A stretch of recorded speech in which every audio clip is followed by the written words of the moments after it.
Era d'agosto. Un povero uccelletto, ferito dalla fionda di un maschietto, s'andiete a riposare con ala offesa sulla finestra aperta di una chiesa.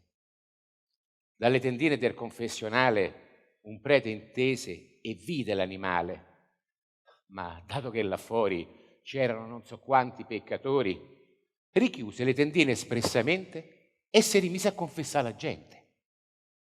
Ma mentre che la massa di persone diceva l'orazione, senza guardar per niente l'uccelletto, un uomo lo prese e se lo mise in petto.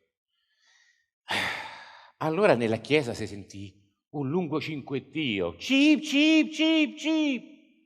E il prete, risentendo l'animale, lasciò il confessionale e poi, nero nero come la pece, s'arrampicò sul pulpito e li fece: fratelli, chi ha l'uccello per favore vada fuori dal tempio del Signore. Li maschi tutti quanti in una volta partirono a vannar verso la porta. Ma il prete, a quello sbaglio madornale, fermi, strillò, che mi so espresso male. Tornate indietro e statemi a sentì. Qua chi ha preso l'uccello deve uscire. A testa bassa e la corona in mano, 100 donne s'alzarono piano piano, ma mentre che se ne andavano de fuori, il prete ristrillò: ho sbagliato ancora, rientrate tutte quante fiammate, che io non volevo dire quel che pensate.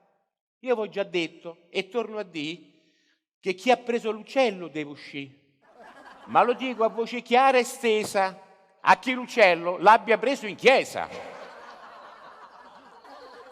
In quello stesso istante le moniche s'alzarono tutte quante e poi col viso pieno di rossore lasciarono la casa del Signore. Oh Santa Vergine, esclamò il buon prete, fatemi la grazia se potete. Io torno a ripetere che deve uscire chi adesso ha l'uccello.